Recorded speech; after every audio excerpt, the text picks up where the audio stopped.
Hi, thank you so much for coming in. So how many people in here are parents?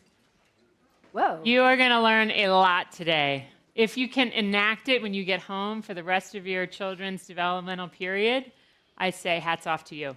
So we have two great people here today. Camilo Ortez is a board-certified psychologist. He treats kids with anxiety, and he's also done a lot of teaching. And then Lenore Skenazy has done so many interesting things, including writing for Mad Magazine. That's true. Do you know what Mad Magazine is, or are you too young? Who remembers the fold-in? Does Yeah. anybody remember the fold-in? I thought that's like... And she also was on the very serious All Things Considered. She was also a TV host of something called World's Worst Mom. Nobody watched. Though they season. should have, because it was amazing. There was like a mom who was still taking her 13-year-old son to the ladies' room with him. Yes. So I'm going to... You shouldn't do that? Yeah. And they're both coming at the same problem from two different angles. And the problem is that we have, maybe starting with the days when they put missing kid photographs on the side of milk cartons, we have begun this terrible oversensitivity to threat. And threat sensitivity is, in and of itself, a threat. So Lenore did a clever thing. Oh. She had a 9-year-old and who was always... Still alive. Yeah. Well, wait for the story. Who was always begging for more independence. And so one day at Bloomingdale's, without a cell phone, but with a Metro card, she said, "I'm leaving. I'll see you at home." So what happened next? Wait, first of all, it sounds like I got bored with him, right? Or wanted to shop, and he was like holding me back. I don't normally shop at Bloomingdale, so he'd never been there before. He'd been asking me and my husband if we would take him someplace he'd never been before and let him find his own way home by subway. So that's the context, okay? But then I did leave him, and I went a different way, which means by bus. And then he went into the subway, and he had to talk to a stranger. And the stranger said, "You're on the wrong side," which is true. It wasn't a prank. And so then he had to go to the other side, take the subway down, take a bus across town. And he came into our apartment like levitating off the ground because he had done something he was ready to do. We had trusted him. And I didn't think it was a big deal. And I was a newspaper columnist at the time, and I didn't write about it until like 2 months later. I wrote a column because I had nothing else to say, why I let my 9-year-old ride the subway alone. And that column has defined the last 17 years of my life because it struck a nerve, and I ended up on every possible television show. And now here at Aspen, took a while, but here I am. And I just argued that our kids are safer and smarter than our culture gives them credit for. And I started the blog Free Range Kids, and I wrote the book Free Range Kids. And now I run something called Let Grow, which we can talk about later. And Camilo, you're working with kids with anxiety, and you have developed a very specific, time-limited way of working with them to help them be in the world without anxiety. Can you describe your therapeutic method? So it's called independence therapy, and it's a stupidly easy idea, which is instead of sort of exposing kids to the thing that they're actually afraid of, which no kid wants to do after a long day of school, I just ask them a question. What's something you'd like to do independently that you're not doing right now? And they always have an answer. So I whip out a calendar, and every day for the next week, we write something down that they're going to do independently. Then they come back, and then we do it again, and we do it for 6 weeks. And the first study on independence therapy came out showing that it works about as well as a much longer cognitive behavioral therapy, works as well as medication, and it works quickly. Within 2 weeks, they are feeling much better.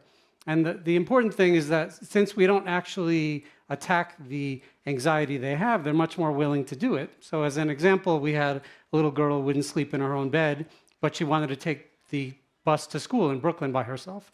So she did that successfully, and then came home and slept in her own bed. No, she did it unsuccessfully. Camilla's my favorite story. Yes, okay. Successfully from my perspective, in that there was a mistake that happened. She missed her stop, which we actually secretly root for, because this is where kids actually grow, when they are forced to do something that's a little difficult. So a woman said, "You look a little upset. What's wrong?" She said, "I think that was my stop." And the woman said, "Well, you just get off here and then you walk 2 blocks." But then she got home and slept in her own bed. And when I asked her why, she said, well, I just took the bus in Brooklyn. I can sleep in my own bed. And that's really the theory, that you don't have to attack the specific fear. You can do things kids want to do that are fun, and there are antiphobic effects from that. How many times do they suggest something that they'd like to do that you think is unwise? Almost never.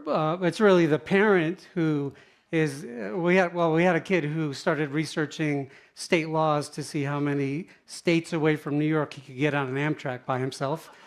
And his mom said, no way that's going to happen. And parents get a veto. But they don't have to do extreme stuff like that for us to start seeing some of the beneficial qualities of independence.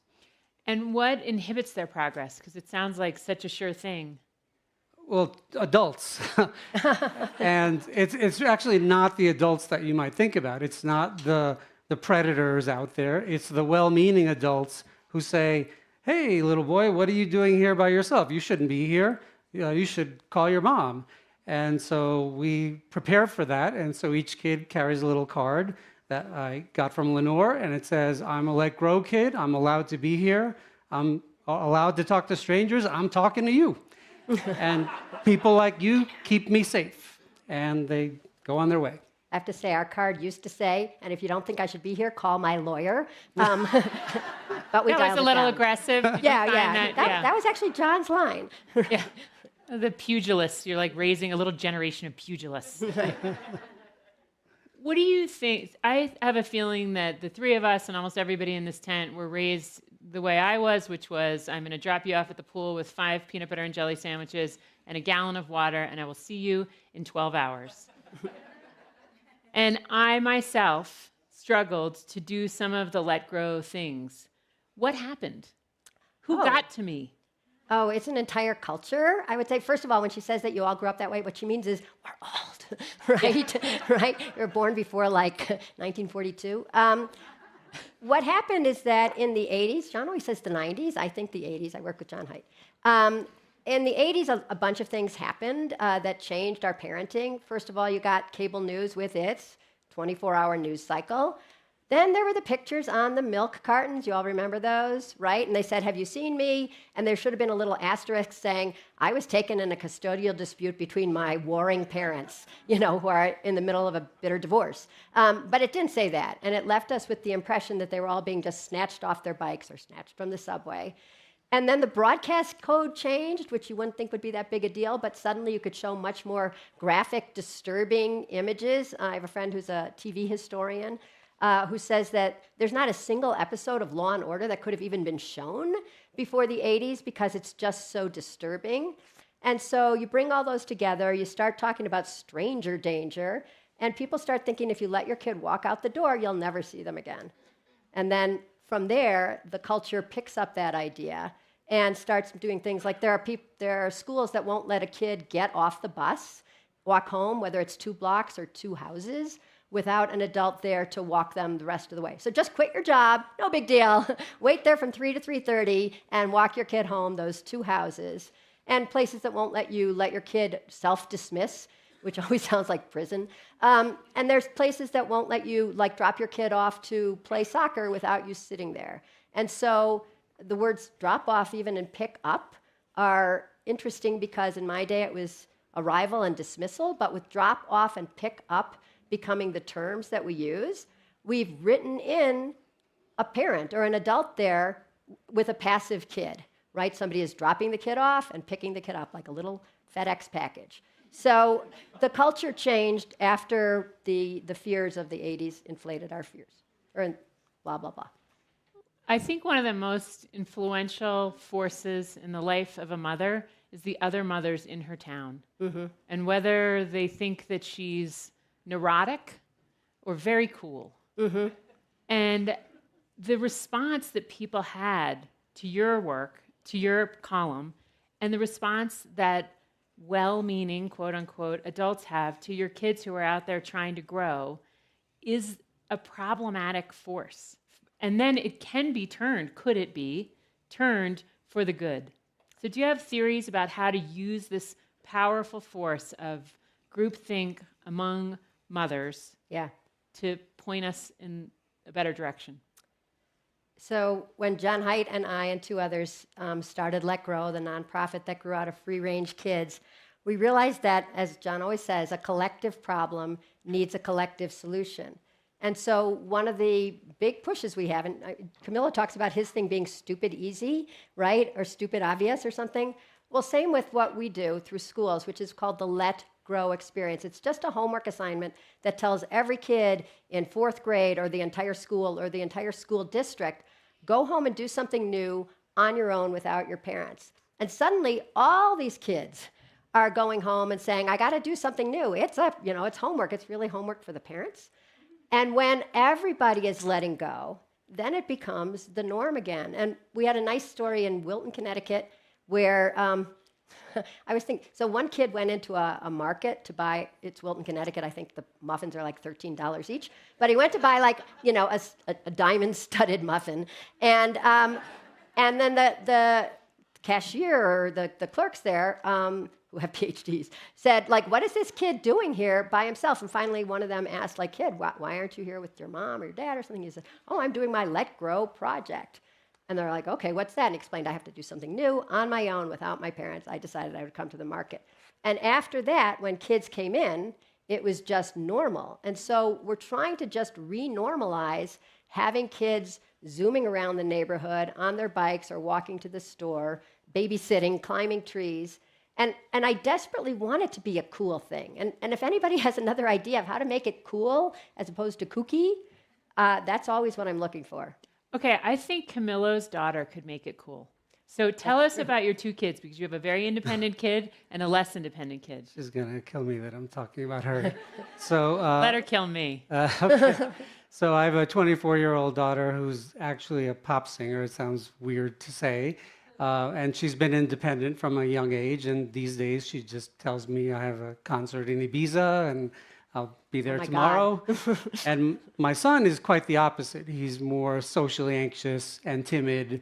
And so to my benefit, I've been able to see how to actually try to work on these two polar opposites. And so with parents, it's a much more individualized approach than what Lenore is doing. But as a psychologist, I know some tricks. And one of the things that I try to do is to create some cognitive dissonance in parents. And so one of the things I do is I ask them to describe some of their fondest childhood memories. And I just listen, I don't say anything. And then I say, would you let your child do those things?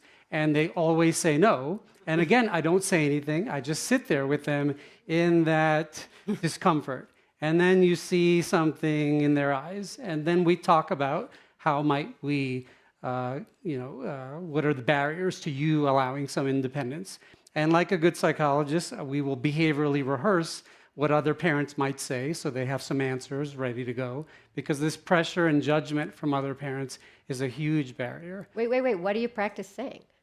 Well, I play devil's advocate, and so I say things like, well, how could you let your child do so-and-so? Aren't you afraid something's going to happen to them?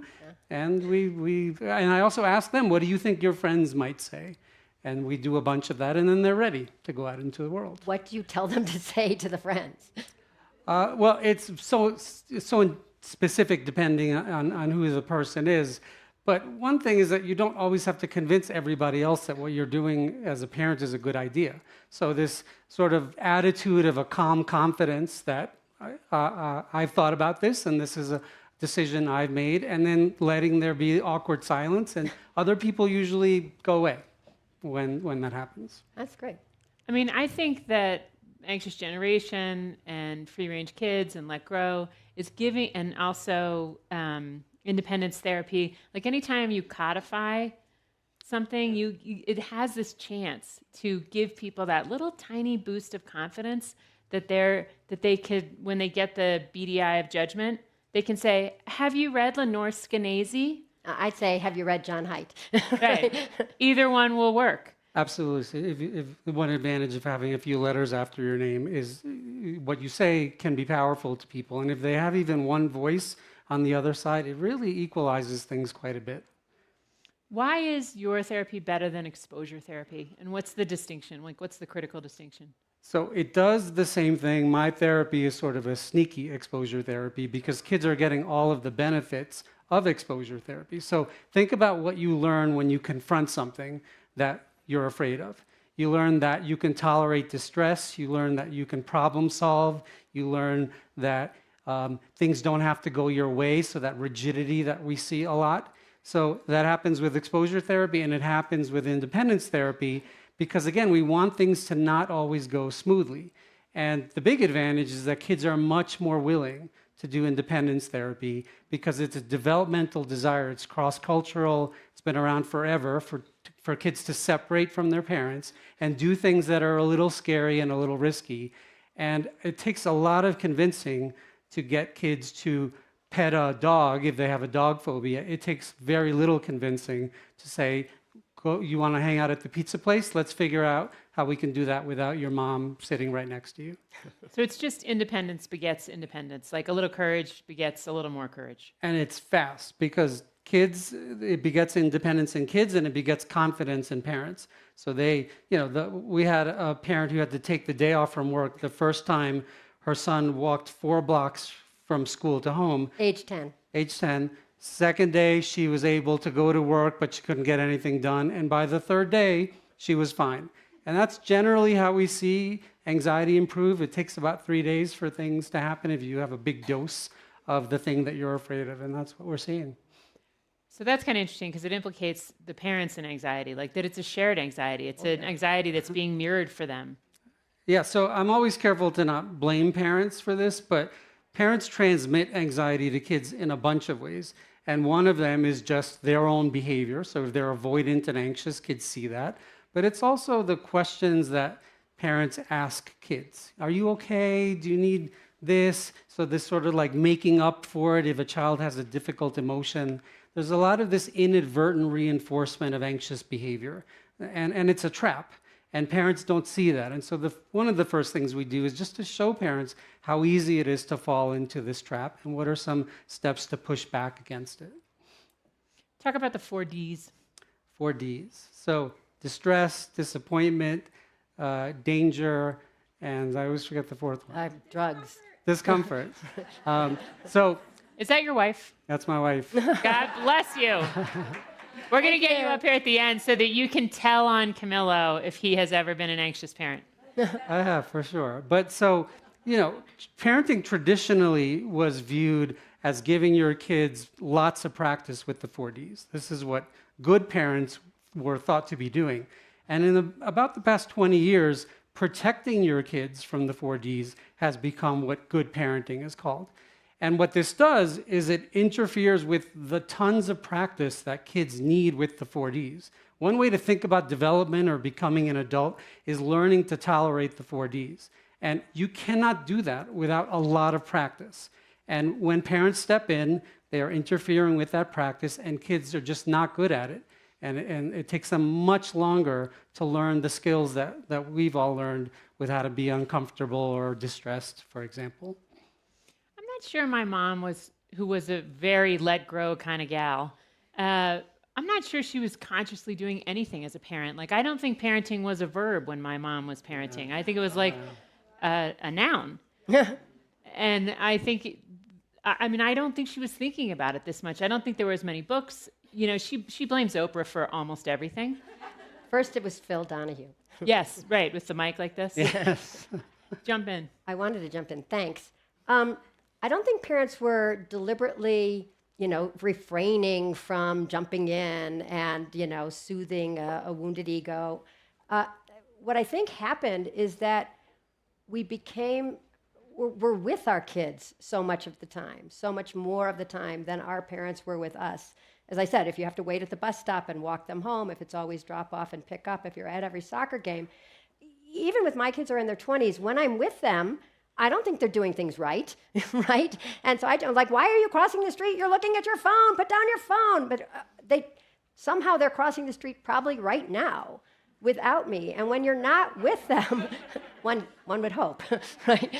Otherwise, they'd have a pretty boring life. But the point is that when you're with your kids, it's almost inevitable that you will see them doing something dumb or mean or slow, and you will jump in to help them or soothe them or suggest a better way to do it.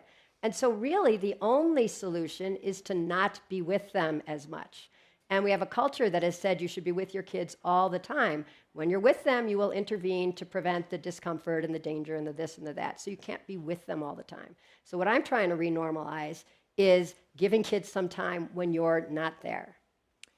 Yes, and maybe, I mean, my father was one of 6, my mother was one of 4, I was one of 3, I have 2 children. Like, it's a little easier to smother the crap out of them the fewer children you have. Mm-hmm. Do you think that plays a role here? For sure, and this is another myth of contemporary parenting, that more parenting equals better parenting. And as Lenore said, it is just inevitable that when you're around your kids, you're going to over-command and over-suggest. We have parents come into our lab at the university, and I have a Little League clicker, just a pitch count clicker, and I'm behind a one-way mirror, and I'm just counting commands. Don't touch that, click. Sit up straight, click. And in a 30-minute period, I often will count 100 commands. And a typically developing child will be non-compliant with 20 to 40% of commands. So now you have 20 to 40 situations that can easily escalate in ways that are not helpful for anxiety or other reasons. So getting the parent away from the child is another thing that really differentiates independence therapy from other approaches. And when we see kids try to do difficult things when their parent is there, they're always looking back at the parent, and the parent is always looking at the child, even if they're not speaking. And it is my belief that that interferes with some of the helpful processes of independence. What does a coddled child become? What is the profile of that adult? I'm turning that over to you, because I also feel like, and this underlines everything I say, I feel like we're so worried that we're going to end up with this coddled kid and everything bad that happens to our kid is our fault, that I feel like that adds even more pressure to us. So I'd say most kids are going to turn out okay. Coddled or not? Coddled or not. I mean, you want your kids to have... Well, let's go to happy hour then. What are we doing here? Yeah, really. Emphasis on happy. I will tell you one thing that does happen. There's this woman, Professor Yulia Chentsova. She's at Georgetown University. And her theory is that kids are getting their independence so late that normally between like 5 and 12, you'd be having adventures all the time. You'd be, jumping across the creek, or you'd be climbing the tree or whatever. And with each new iteration of your independence, you would get a little calibration of like, oh, that was too hard, or that was fun, or I'm never going to do that again. And you'd be calibrating your riskometer, and so you would know sort of what made sense and what was too much, and then you'd just become a sensible human being. But by having their independence given only around age 12 or 13, instead of age 5, 6, or 7, the riskometer, the internal calibration, is so off that she did a study looking at kids, college students in Canada and the US versus Russia and Turkey, assuming that they were pretty different. And she asked, what's a risky situation? And the kids in Russia said, a drunk guy coming after me with a broken vodka bottle, on the street, slipping on the snow, or whatever. And then the American kids would say things like, sitting in a cafe by myself, or taking an Uber. So it's not even coddled. It's a question of like so underexposed to what they're capable of doing and what the real world represents, that it's a distortion of how capable they can be and how welcoming the world could be. So I see the other spectrum, which is, I study psychopathology, and we have this whole new category of failure to launch. These are often young men in their 20s who are incapable of really doing much, like writing a check or taking a train. What's even. A check? A check. And so, we don't know for sure, but it certainly makes sense that there might be this critical period that if you don't use your independence, you won't even care about it anymore. And I see some examples of that in my practice. Is there some way in which a kid really needing you might feel good to a parent? Like it might be its own kind of addiction to have even a 20 or 25-year-old calling you and sending you pictures of maybe their new apartment, or should they get this pillow at Target, or... first of all, I'm not recommending like cutting off all, communication with your parents as, yay, you're independent. I think what parents might not realize is that we've denied them the real fun of being a parent, which is, look at what my kid can do. At the end of The Music Man, does anyone remember The Music Man? The kids are horrible at all their instruments, but it's like, that's my Henry, that's my kid. And that's how you feel when your kid does something independently. And the best example is when your kid is crawling and then they start to toddle. You don't go, oh, that's sweet, but go back to crawling. I liked it when I had to hold you all the time. You really are hardwired as a parent to want to see your kid thrive. And so it's not a question of cutting off communication with you. It's watching them make their way in the world. I would just add that the type of communication is important. So if kids have sort of this decision paralysis and they can't do anything without asking a parent, that's something absolutely to start weaning. But the happy moments to be shared are wonderful. It's the decision making that I'm thinking about, like what kind of insurance should I get, or how should I talk to my landlord, or all of that stuff that can feel like, well, how are they supposed to know how to talk? My daughter, all right. Let me guess. She's getting a new apartment. I'm going to get a little personal therapy here. I hope it's helpful to you. I have a 23-year-old who had to renegotiate something with a landlord. And I overheard her with my husband talking a lot. And because I was getting ready to talk to you guys, I thought, I wonder if this is enfeebling her in some way. I wonder if him guiding her through this process is a little bit, that at the end she will not be able to say those beautiful words, I did it myself. But she will. I mean, what he's doing is teaching her a skill that she doesn't know yet. And then she's going to go do it. She's not putting dad on the phone. Yeah. Dad, negotiate this for me. Right. And you're allowed to ask your parents. Your parents are, people you trust and think are smart. Ask them for advice. What we don't want to see is what I see in my doctoral program, which is students showing up for interviews to be in a doctoral program. And in the past semester, 1 in 5 brought a parent. I can't believe it. Wow. And does the parent come in the room with them? They tried to, and I closed the door. That's wild. Why even let them in the room? Just be like, I don't think you're the right person for this. Keep moving. Yeah, why let them in the program? I had a great friend who teaches at Columbia, and she was telling someone at the dinner party said, my daughter has straight A's in college. And the Columbia professor was like, they all get straight A's. We can't give them A minuses because it's too much of a hassle.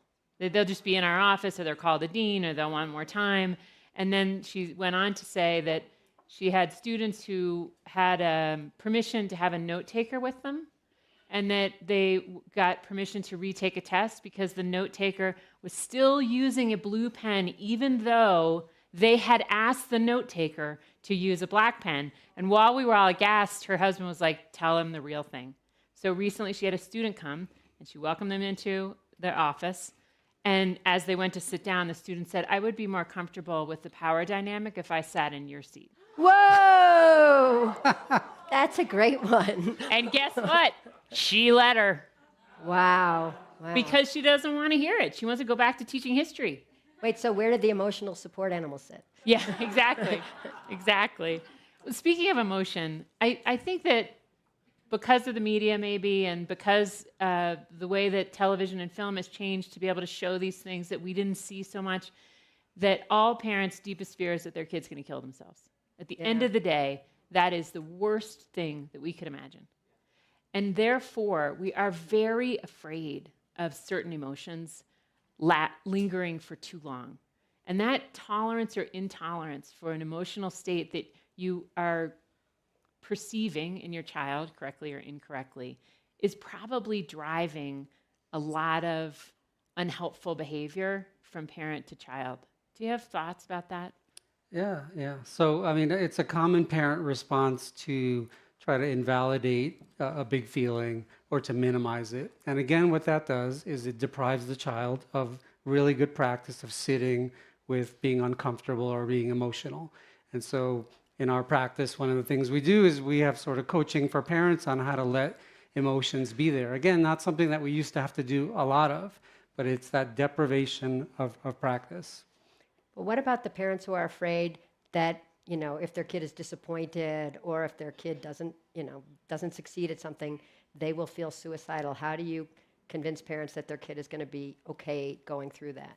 It's so tough because lately many kids are using suicidal language to just express being upset about something. Wow. And they quickly learn that when you use those words, 50 adults run to figure out what's wrong with you, and you often get what you want. And so this is one of those traps that parents and professionals fall into. In the short term, it is effective to give in and to let a child not be upset. In the long term, there are huge risks that causes. And so that's one of the things that we talk to parents about are the risks of action and the risks of inaction. When they see these two kinds of risks, or the risks of independence and the risks of stopping independence, then they're more open to the idea, because then they can see that it's not just one kind of risk.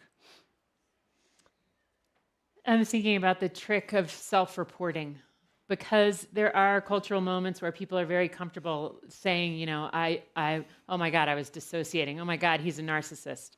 And it's like, those are very big words with very specific meanings, but not really anymore. Like, and so Claire, my daughter who just got out of college, said to me shortly into freshman year, she said, it's funny, if you are a person who is cisgender, straight, who doesn't take any medication, and whose parents are married and doesn't have money problems, you're kind of basic. It's not good to be basic. Like to be one of this generation, it's better to have some variant because you can't relate. Wow. So how do you think we could be doing better culturally and as a group in managing the use of language more carefully, so that things could mean precisely what they mean, rather than like, he's kind of an asshole. Like, that's a little different than a narcissist. This is a basic therapeutic technique that Really basic. People will Are you use, calling me basic? not you. Basic Just in the told best you. way. In the best way. What kind of therapist are you? So clients will use language that is unhelpful to them because it's inflammatory. And so one of the things we teach them is to take the same concept, I was freaking out, and be descriptive about it, because then you can do something about that.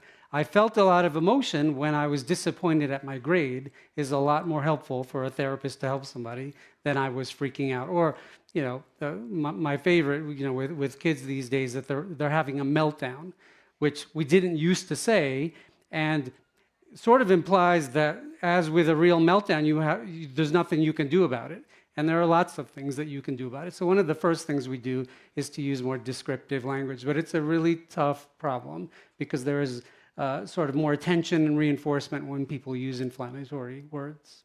Give us some words to circulate with our kids. I mean, I guess it's up to us too. Like, if I walk in the house and say, oh my God, I'm freaking out, that's not helping. Freaking out seems okay. Freaking out is sort of generic, basic. It just seems like... Everyone's calling me basic. No, freaking out does not sound like hyperinflationary terms, because it's just a phrase. The word dissociating, I'm shocked that other kids are using it, because I have a young man who calls me all the time and he says he's dissociating, and I'm like, are you seeing animals in the air, or are you just mad? And I don't even know, because it's just a phrase that he uses, and I'm not a psychologist, and I don't know what it means, and I didn't realize this was becoming common. Yeah. Well, any situation can be broken down into behaviors, cognitions, and emotions. So that's the first step. If your kid says, I'm freaking out, so what did you do, and what did you think, and how did you feel? That's that's good. Nice place to start. Do think, feel. With coming up with solutions. Okay, before we go to questions, and I know that you're bursting to ask them, what is a parenting mistake that you each made? Oh, no, this is being taped. You go first, Camilla. Let me think. So I had just bought a new car, and I was really excited about it, and my son was in the back seat, and we stopped somewhere, and he flung open the door, and there was a fire hydrant right there, and it dented my door, and to be non-descriptive, I freaked out. You're so basic. And I said some things about how he's not careful that I regretted. And how your car is more important than him. Well, that was the message, right? And there were two men standing on the sidewalk, and they both turned to look at me, and then I saw that they were observing me, and that was enough to stop me. And then I drove off, and I apologized to him a couple of blocks later. And he doesn't bring it up, but I really regret that moment. Oh, we're talking about like when we said bad things to our kids. I'll just say I said something bad to my kids too. Kid. Because he would not go to sleep. Oh my God. And he was being such a jerk, but I maybe didn't use the word jerk. So that was bad. That was a lot. Yeah. The worst thing I did between us is I let my daughter have a party with alcohol when she was a senior, the spring of her senior year. That's the worst? That's Wow. pretty That's good. not that bad? No. Like, Oh what my is God, about I that? feel so much better. This is why you should talk to somebody about your biggest secret, because you'll always feel better. Okay. Yeah, here we go. Let's just start back here, right where the microphone is. David Brooks has been citing this term a few times the last few days, that we want people to have a secure base from which they can take daring exploits. And I would be curious, we focus so much of the larger conversation here on the value it's going to have for our kids over time. What has been the biggest benefit for you as a parent on Let Grow? What's it unlocked for you? Besides my entire career, right? You know what I mean? Letting grow? Well, I guess because I had this standard to bear, then I had to keep, like once I let my kid ride the subway by himself, then I had to keep doing it because I was the subway lady. And so then I did. And there were times that I was freaking out because, oh my God, it's dark out. He isn't home from Hebrew school. This is really scary. But then I learned that it was going to be okay. So really, I went through what you keep telling all the other parents to go through, which is fear. I'm not immune to fear. I actually think I'm a nervous parent. And the only thing I'm not afraid of is the subway. But it also unleashes like tremendous pride. Like when my girls figure something out, Yeah. I think that they could probably feel coming off of me that this is the strongest emotion I have ever shot at them. It's like, that is incredible. So you went to talk to her and she said that, and now you switched your work shift, and that's amazing. Good for you. And they're like, yeah, it's just a phone call. I'm like, oh, okay. For me, far more selfish, which I just get a lot more time because I don't have to be watching what my kids are doing all the time, and I have fun with that time, and I use it selfishly with pride.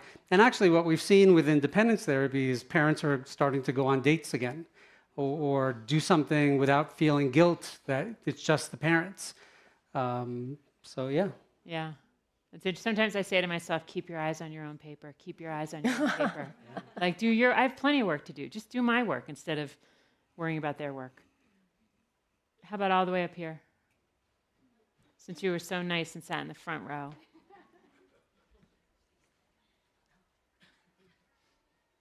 Hi. First of all, thank you. This was fabulous. I love your work, both of you, as you both know. I wanted to ask about parental tolerance for children's suffering. Oh. It seems to me like we have sort of given kids the sense that if they're not happy, there's something wrong. Like either something wrong with them or something wrong with their environment or the people around them. And that this can do nothing but make them less happy. Can you talk a little bit about tolerance of suffering, of our children's suffering? Yeah, so that's why distress is one of the 4 Ds. And there are so many ways that parents interfere with kids being distressed. So an example that I use that most people wouldn't even notice is I was at a get-together and this 2-year-old was trying to get out of her sweater and she kind of got stuck in it and was making some sounds. And this dad runs across the room to pull off the sweater. And if you're not a child psychologist, you wouldn't even notice that. But over time, hundreds and hundreds of these moments actually teach kids that they can't tolerate distress and that they need someone to fix it for them. So this actually makes me optimistic that the solutions to these problems are so simple in that we have a ton of opportunities with kids to just delay a little bit before we step in. So, John talks about delaying to get a cell phone. I will often work with parents on delaying to step in. And at first, I say, still do what you're going to do, but can you count to 5 Mississippi in your head? And in that time, kids will often figure it out, and then parents don't have to do anything. So it's pretty easy to start small. And as they get older, it's don't call them back. So the call comes in, and you just hit send to voicemail. Yes. And you put your phone away, and if you can wait 1 hour, by the time you talk to them, you get the magic words. Oh, I figured it out. With some parents, we have to start with waiting 10 seconds, and that's really hard for them. But even in 10 seconds, kids often figure it out. Yes, and maybe we could normalize, like a thing that I feel sometimes with this groupthink and the pressure to fit in with other parents is sometimes I'll be eating with other moms, and a kid will call, and they'll just hold up the phone and say, it's Jenny, as if like, oh, well, then Obviously for sure drop we should everything, answer yeah. it because it's Jenny. And I just want to normalize like finding out that Jenny called later. So Absolutely. do that thing that John always talks about. Have all your phones in a basket someplace else. Right, but then you have to be the weenie person who's like, hey, you guys, you want to stick all our phones in a basket? Like, you're trying to fit in. I mean, Maybe the cool mom who right, says you're we're trying going to keep our get some flow going phones- socially, and that's just not the way to do it. Well, what about it's Jenny? Yes, So fantastic. you show it's your child, and you put the Yeah. phone down, and you keep talking. Oh, just Jenny. Who cares about her? Yeah, I never liked her. How about all the way back there?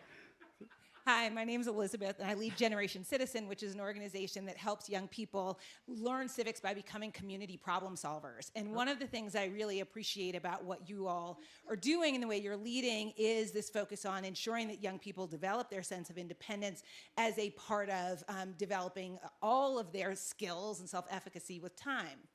One of the things we also know is that a lot of Gen Z and young people are struggling with a sense of purpose. And I'm wondering about your point of view or data about young people doing chores, volunteering, caregiving. Like, what does it mean when young people not only do independent things that are fun and easy, but also like take responsibility in their communities and in their families? And how does that support some of the same things that you're working on? We want that to be part of what they're doing on their own. We don't want it to only be going to get ice cream I think I'll get ice cream again. Oh, how about I go to the ice cream store? So I mentioned the Let Grow experience where kids get the homework assignment, go home and do something new on your own. And each month there's a different theme. And 1 month it's do something for your family, and 1 month it's do something for your community. I was talking like 2 weeks ago to a school in a tiny town. Well, to me it's a tiny town, 5,000 people in Illinois. And the teachers who were doing the project were saying so many of the kids made cookies and then were bringing them to their neighbors. And what they were surprised by, the teachers, were how many of them had never met their neighbors. I'm like, why do you live in a town of 5,000 people if you're not getting to know your neighbors? That's like the only advantage, I would think. And so, wow, what a total New York snob. So be it.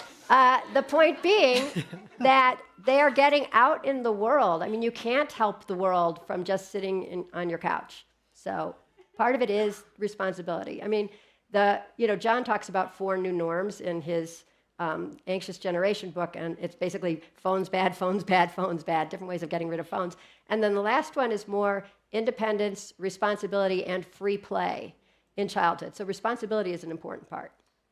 I'll just say that when kids come up with independence activities, we make sure that they're not either all fun or all chores. Parents want them to do all chores, but we actually haven't found it too difficult. Kids want to do things for other people, particularly for the family unit. They want to be a member of the family, and so they will often say things like babysit my younger brother, or make a meal for the family. It's not a lot of work actually to get kids to contribute to other people. And there's a long psychological literature, particularly for depressed people, that if they give to others, they feel better, and it's fast. Yeah, to be unneeded is the sort of lowest state. Right. Yeah. It's really easy to ruin that moment. So if you say, why don't you set the table, and then you come around later and like move the knife and the fork and you just ruined it. Like, just let it be a little bit wrong. Let it be slower. Let them put out the dirty napkin. Like, it's all going to be fine. Yeah. The point, there's something, like sometimes Edward and I, my husband and I have to remind each other, like, what game are we playing right now? We are not playing the like, eat at home as if it's a 3-star Michelin restaurant. We're playing like give the girls a feeling of like control and agency and the joy of hosting and being the one who contributes and sets this environment for all of us. And then we have really something to say thank you for. But God, it's like so easy to screw it up by like, oh, you put the glass here. For sure. I just wanted to add one thing that some parents say, I want my kid to do things on their own, and I can't get them to do it. They're not interested. They just want to sit on the couch. They're shy or reluctant. And so then I say, create an emergency. Like, oh my God, the guests are coming. We don't have any dirty napkins. Or the guests are coming and we need the toilet paper. Or we don't have apples for the recipe. And then they will try to, it's like, oh, well, mom really needs this. And then they'll go to the store. And they can save the day. Yeah. Like, talk about the opposite of anxiety. Yeah. Like, I'm the one who saved the day. Yeah. That's so true. We had flooding in our basement, and the kids were never better at jumping in without being told what to do. Our basement used to flood. How about back here? Looking at this with like an international perspective, I know different cultures have a lot of different methodologies of parenting, some of which are a little bit more hands-off than what we're known for in America. Have you seen any strong examples of that lead to good outcomes in specific countries or with specific practices? I can say, Yeah. No, go ahead. I'm thinking we're going to say the same countries.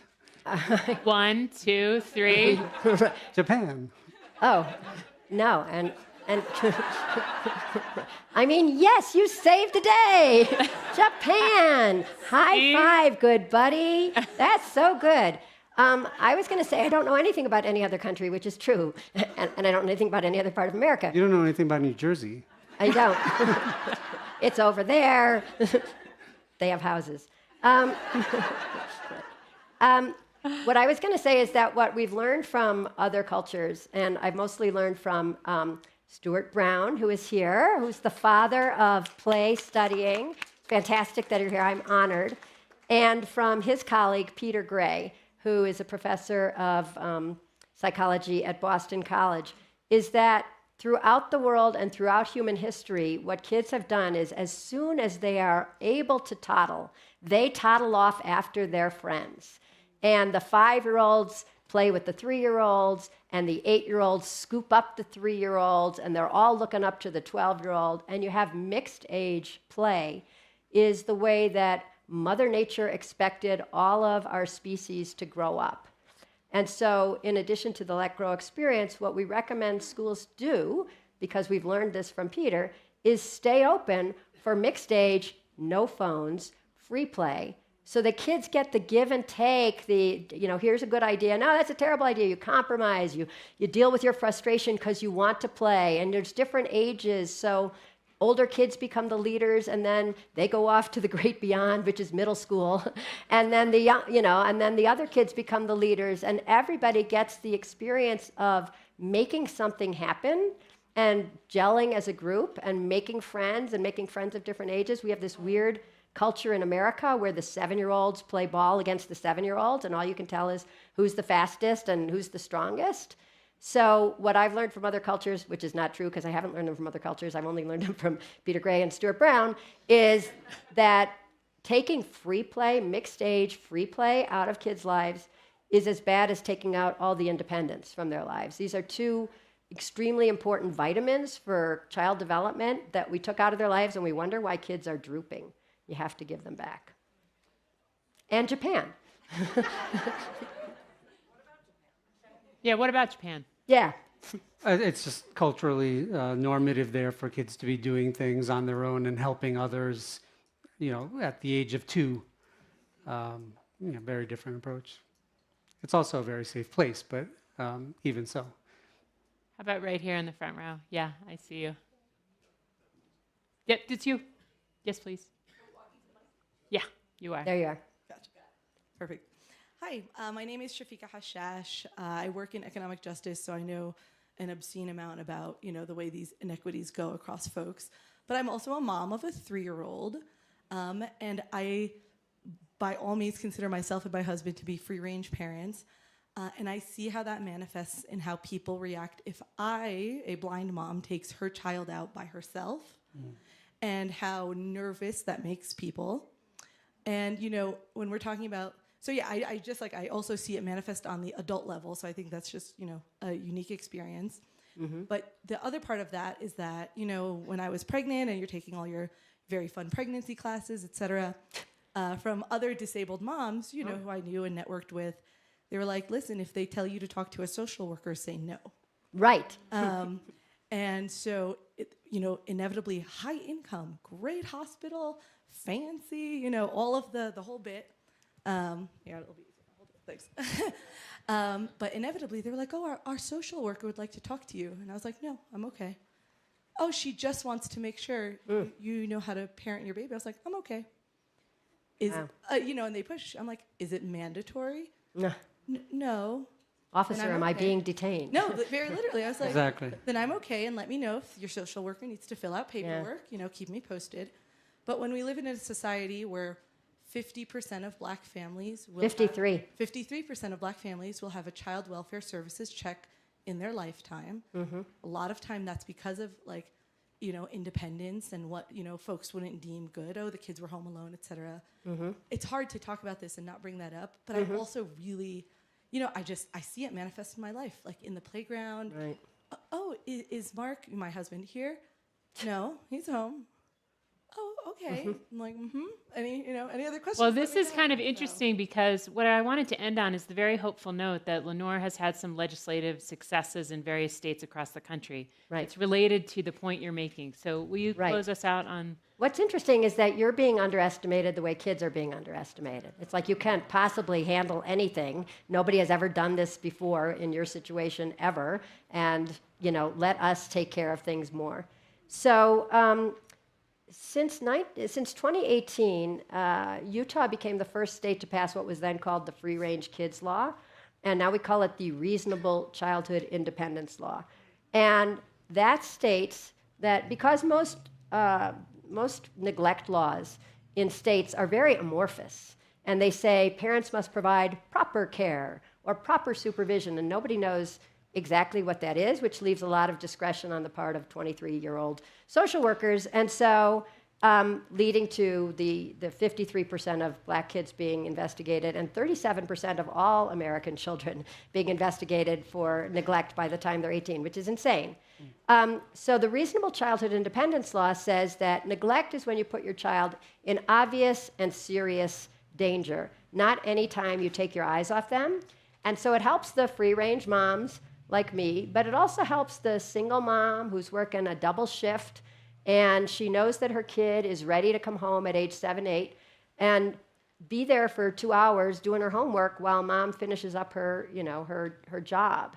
And so that's why we've gotten bipartisan support for this law, which is now passed in 11 states, including, red, blue, and purple.